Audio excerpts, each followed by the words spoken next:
Hello Internet, I'm Dan. And I'm Chaz. This is the Wine and Serious Business Show, episode 50. Kind of a big deal.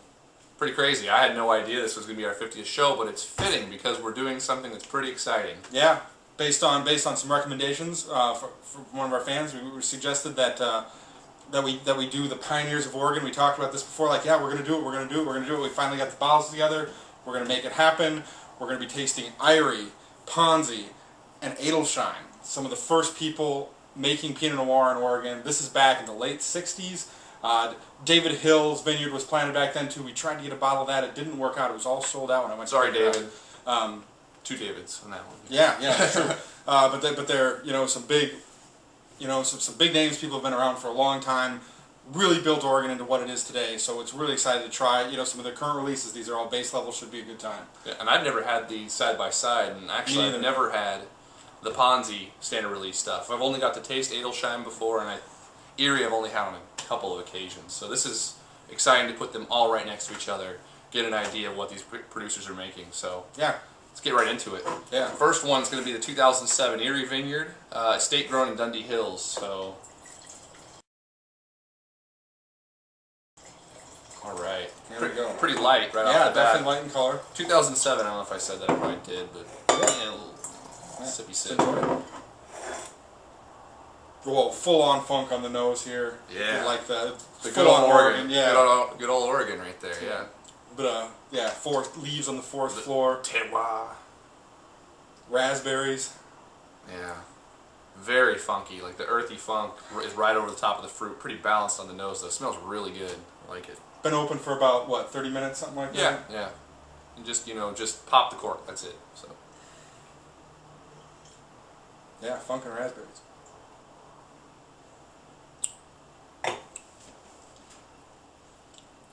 That's good wine. Nice. I like where some of the 07s are starting to go. I mean, some of these 07s are starting to round out. The acidity starting to balance the fruit. And man, this is a prime example of it. This is... The fruit's delicious. It starts out soft. And I was leaving it with a lighter color. I was nervous that the fruit flavors might be a little weak. But you get some great, rich, tart raspberry flavors that show up on the mid-palate. They evolve a little bit. They get a little bit heavier. A little heavier and a little tart. A little even more, a little sour. And but it's a good sour. It's not like, there's bad sour and there's good sour. You guys know what I mean.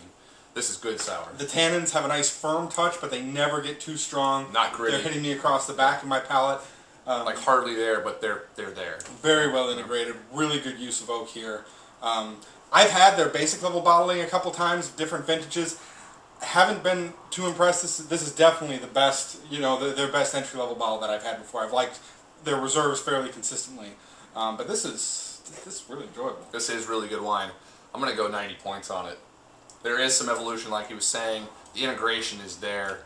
This is a complete wine, complete package, and the nose is fantastic. Yeah, the funk's playing out on the palate too a little bit, but it's not distracting. Even if you're a little touchy, if you don't really like the big pile of rotten leaves like you get out of some Burgundy and some Oregon stuff, this isn't going to be enough to throw you off. Really good. I also think that the Irie stuff is pretty well distributed. So those of you in different markets throughout the country might be able to pick up a bottle of this, and I really encourage you to do so. I'm gonna go 89 plus, just a little under 90 points, but I think this is. I think we're pretty. I'm a little more liberal when I score wines, but one wine that I score pretty difficultly or pretty tough is Oregon Pinot, because we have so much of it and we have an idea of what we like, and this is, I think, is a complete package. It's good stuff. Yeah, really nice. Just light in texture, great, and these are all about $30 a bottle, and I think it delivers really well at that price point. Also, it's solid stuff. I think I completely agree. I would seek out a bottle. I would buy a bottle of this. Well, Chad. Go ahead. So the next one I'm pouring is the 2007 Ponzi Vineyard Willamette Valley Pinot Noir. So I've had, just a couple early experiences with these guys. Fully put that back. Consider them a consistent producer, and have enjoyed some of their wines in the past, but they're not one of the ones that I collect. So I'm definitely excited to see what their 07 is tasting like. A little darker in color than the Erie. For sure. more blackberry than raspberry, but still Right. some really tart fruit. Not so much funk on the nose here. Not so much funk, but dirty characteristics, like a little bit of soil. Yeah, totally. And definitely some stemming components, right? There's definitely a little whole cluster going on in this wine. Yeah, and just bigger fruit too. Yep. Darker. Yeah.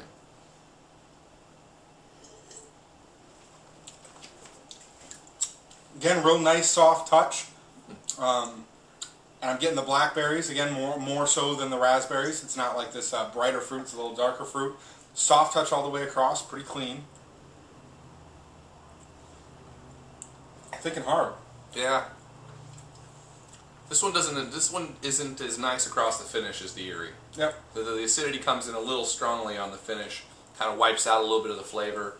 Turns everything a little bad sour almost, but not bad in the sense. Just not as good as the Erie. And I'm not getting that so much. I'm getting like a little slow bit of acid, but the flavors just aren't. There isn't as much evolution on this. Totally. The fruit is quite tasty, but it Some hits you blackberry right fruit away. yeah. Runs across the palate. It's soft. It's clean. Well put together. Solid wine for sure. This is 88 plus points for me.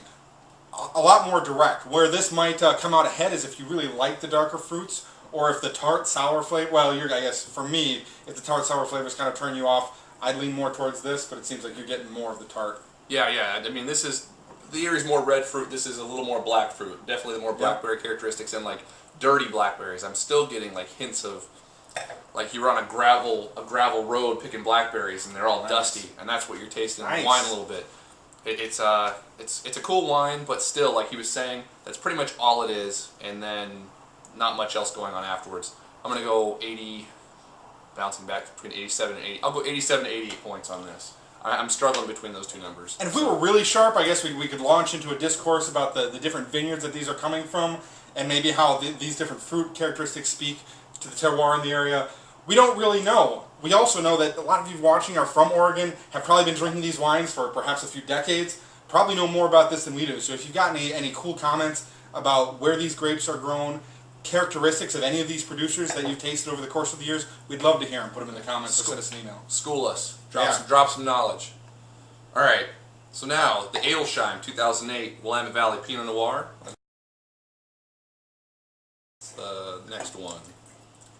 And a while ago we did the Jug Wine episode. We were going to celebrate getting 300 fans. Again, we're so excited about that. 50 episodes, 300 fans. Can't believe this. It's a great place to be. Yeah, we're still going. It's been over a year now. Thanks for those of you who've made this, helped make this happen. This has been a great time. I'm glad we're both so happy you're enjoying the show.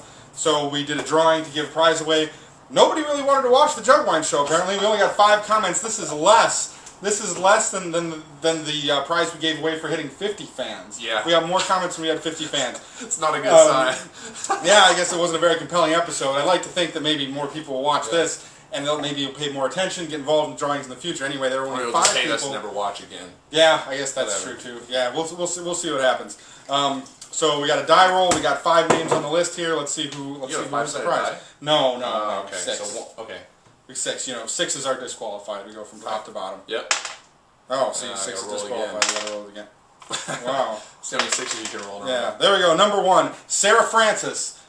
I don't think we know you, but you liked the episode on Facebook. Thanks for participating. Thanks for watching.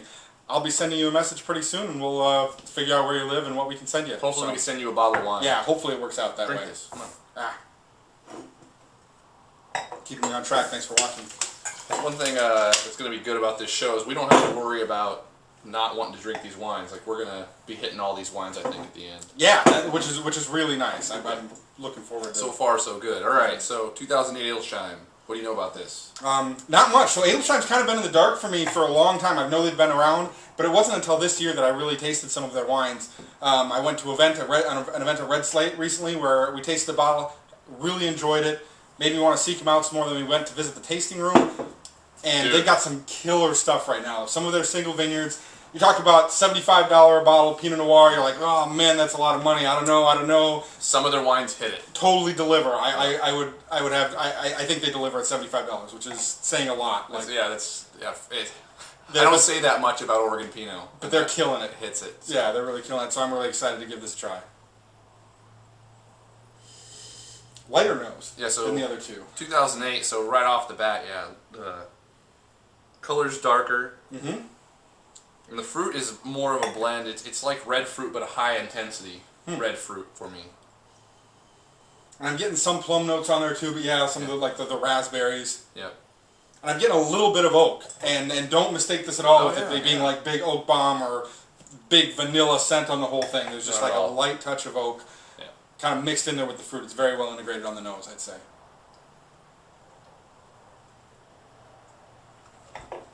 Really soft touch right when it hits the palate. I really like that. Really partial to that.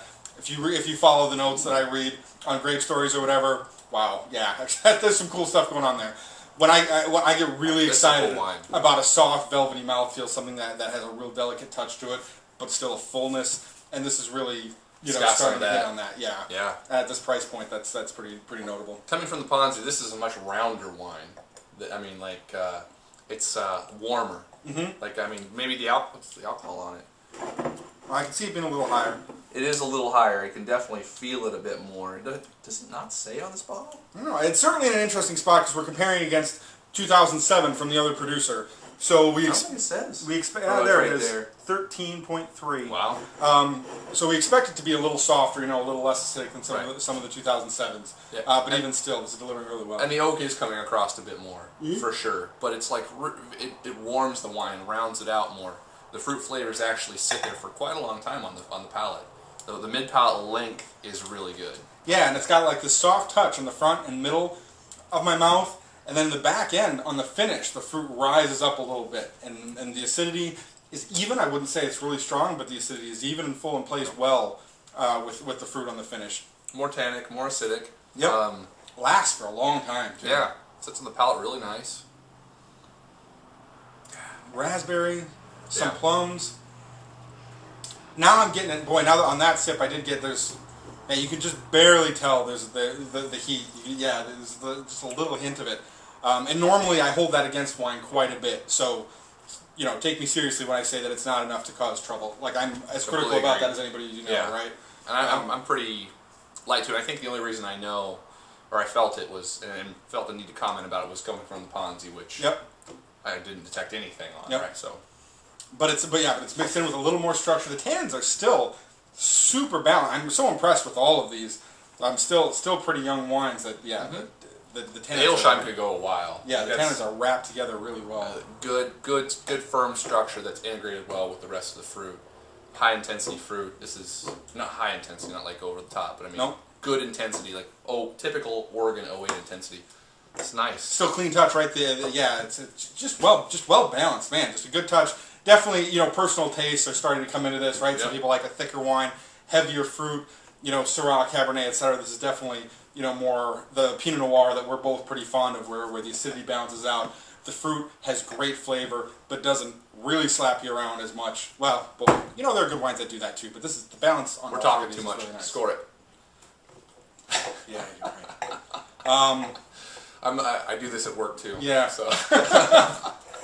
You score it, man. The train's been. This one's tough because I really like the Erie. Like I liked how light and delicate, and yet there was still evolution and great flavor. Yep. Stuff that really sort of intrigued me about it, and I feel the same way about this, but I think it's typical for 08 a little bit, and so because of that, I still really enjoy it, but I'm going to score it 1 point less than the Erie. I'm going to go 89 points on it. Okay, and I'm going to go 90 points on this one. All right. Reason being, I like the bigger fruit and the mouthfeel in the beginning that I was talking about that I'm excited about. I completely agree. Yep, that stays with it, and I see this aging really well too. Awesome. It's got the components that are well integrated now, but I can see them holding on for a couple years and really showing some improvement there. 3 solid wines. Yeah. Really happy with how this showed up. If you got the Edelstein, sit on it, I'd say 3 years. Yeah, or even a year. I bet even a year. I will soften it a little bit more. But the Ponzi and the Erie are ready to go right now. Yeah, and if you see them, there are 07s, people be closing them out. You'll be able to pick them up for a deal. If you see these for $20, snap them up, drink them up. They're quite tasty. Okay. Good show today. What do you want to ask? I took a summer vacation recently. I went to Arizona, of all places. In the summer. It was 112 down in the valley while I was there, 115. Anyway, Yeah. So, what are you guys doing for your summer vacations? Awesome. Great question. Thanks for watching episode 50. We'll see you for 51. Hopefully see you for episode 100. Yep. Bye, guys.